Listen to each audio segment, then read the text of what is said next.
Bienvenidos una vez más a la propuesta del Comité de Cultura del Club Leones Caseros 3 de febrero. Hoy, octubre, mes de las mujeres para nuestro Comité de Cultura, vamos a hablar de un personaje que nos han pedido algunos de nuestros habitués a las reuniones y encuentros virtuales que llevamos a cabo cada jueves y nos pidieron que habláramos sobre Juana de Arco, un personaje sin dudas clave en la historia francesa, en la historia europea, inmortalizada en varias películas. Ya desde 1928 hubo realizaciones cinematográficas en cuanto a la figura de Juana de Arco. La mayoría quizás recuerde la muy reciente producción dirigida por Luc Besson, interpretada por Mila Jovovich, Dustin Hoffman, Faye Dunaway y John Malkovich de 1999, pero sin duda los que tenemos un poquito más de edad recordamos alguna vez haber visto esa interpretación magistral de Ingrid Bergman, que fue nominada a la película, junto con su actuación también, a 7 Oscars de la Academia, allá por 1948, en plena etapa de auge, ¿no?, de la carrera cinematográfica de Ingrid Bergman, y que fue dirigida por Victor Fleming, o sea, los grandes nombres de la industria cinematográfica de la época. Pero hago la invitación, vamos a tener un segmento de cine próximamente en nuestro Comité de Cultura, donde vamos a estar hablando de cine clásico, tendencias, y la cinematografía como parte del arte va a tener su espacio en nuestro Comité de Cultura. Hoy concita nuestra atención, tal como lo pidió Jonathan y otros oyentes, Juana de Arco. Juana de Arco fue conocida como la doncella de Orleans y vivió en una Francia y en una Europa convulsionada por la llamada Guerra de los 100 Años. Una guerra que en realidad se extendió mucho más de un siglo, se extendió casi 120 años, creo que exactamente 116.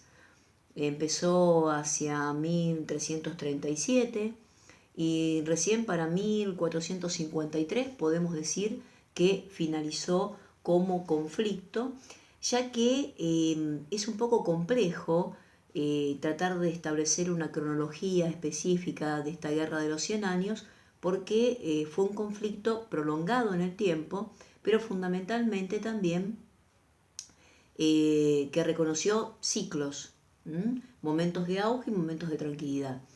Enfrentada Francia e Inglaterra, enfrentados Carlos y Enrique por el tema de sucesión al trono, en medio de esa lucha cumple un rol fundamental esta joven campesina que quedará inmortalizada en el cine, en la literatura y con un final bastante trágico, sublime en el campo de batalla, pero trágico fuera del campo, que es Juana de Arco, una joven, una niña casi, que aseguró tener visiones místicas, ver a San Miguel, Santa Catalina, Santa Margarita, y a partir de allí comenzó a tener un protagonismo en esta lucha, en esta guerra de los 100 años. Cuentan las crónicas. Estas visiones cambiaron el destino de la doncella, las visiones de San Miguel, Santa Catalina y Santa Margarita. Según se cree, estas visiones le ordenaron llevar una vida devota y piadosa. Por eso mismo se le encomendó otra misión: ayudar a Francia a recuperar el trono. Por eso, hacia 1428, Juana de Arco partió hacia Vaucouleurs, lugar en el que se encontraban las tropas de Carlos VII. La joven guerrera pidió alistarse en sus filas, pero la rechazaron. Juana, sin embargo, cuentan las crónicas, no cejó en su empeño. Pocos meses después, los ingleses tomaron la delantera en el conflicto con el asedio de Orleans. Esto hizo que el ejército francés se trasladara a la localidad de Chinon, y ese asedio de Orleans marcaría justamente un punto clave para la historia del conflicto y para el rol de la campesina, hasta entonces pequeña y cuasi insignificante para el desarrollo del conflicto, Juana de Arco, pero que sin embargo tendría a partir de allí una importancia capital. Hasta Chinon acudió Juana de Arco. Con insistencia volvió a pedirle a Carlos VII, cuentan las crónicas, que le permitiera dirigir a parte de sus tropas e informarle de cuál era la situación. La posición de los franceses se estaba debilitando y finalmente el rey aceptó. Y así, en 1429, Juana de Arco, bajo órdenes divinas, según esta mistificación de su figura, dirigió el ejército de más de 5.000 hombres que le terminaría confiando el triunfo justamente al bando francés. De esta manera, Carlos fue coronado de manera simbólica como rey de Francia en Reims, y gracias a esa victoria comandada por Juana de Arco, Francia comenzó a tener una ventaja significativa en el conflicto respecto a Inglaterra. Poco a poco fue recuperando territorios y de esa manera comenzó una etapa, ¿sí? Una nueva fase, un conflicto remozado que fue brindándole a Francia la oportunidad de triunfar.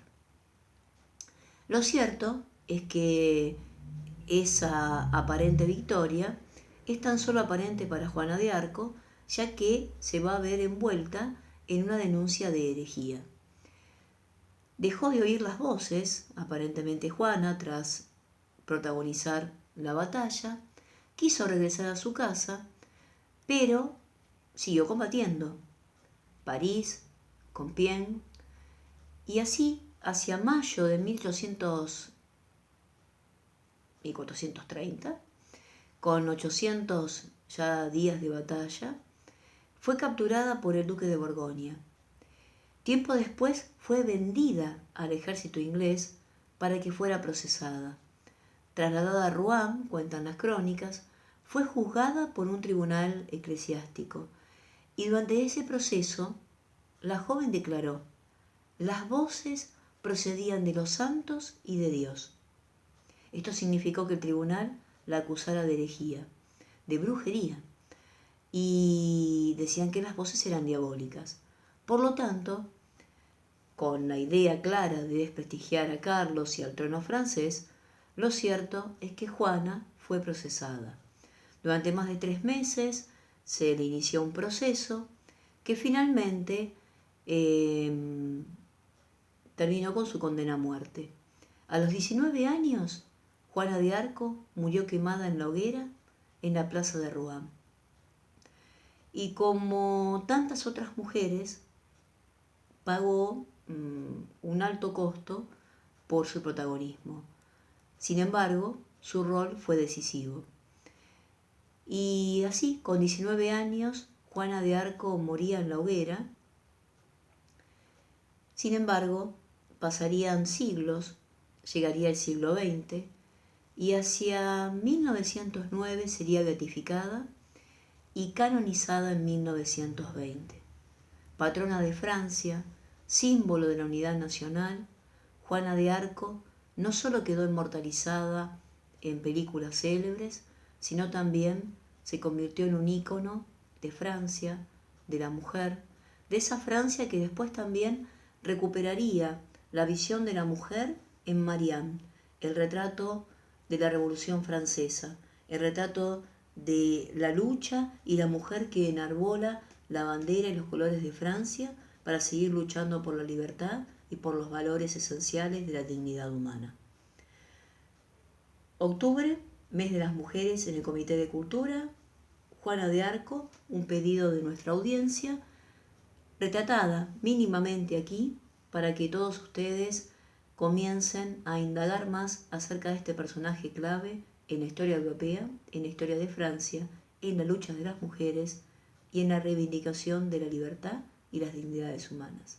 Mariana Fábrega, quien les habla, los saluda, los invita a seguir siendo parte de la propuesta del Comité de Cultura del Club de Leones Caseros 3 de febrero, a seguir estando cada jueves junto con nuestras transmisiones virtuales, online, ya que no nos permite la pandemia tener nuestros encuentros habituales, seguimos con la propuesta del Club de Leones Caseros 3 de febrero a través de su Comité de Cultura por las redes. Mariana Fabri, a quienes habla, los saluda, les agradece sus presencias virtuales y una vez más invitándolos a seguirnos y a compartir este video, si ha sido de su agrado, en sus muros, en sus redes sociales y a seguir siendo parte de este puente hermoso que es la cultura. Hasta el próximo encuentro.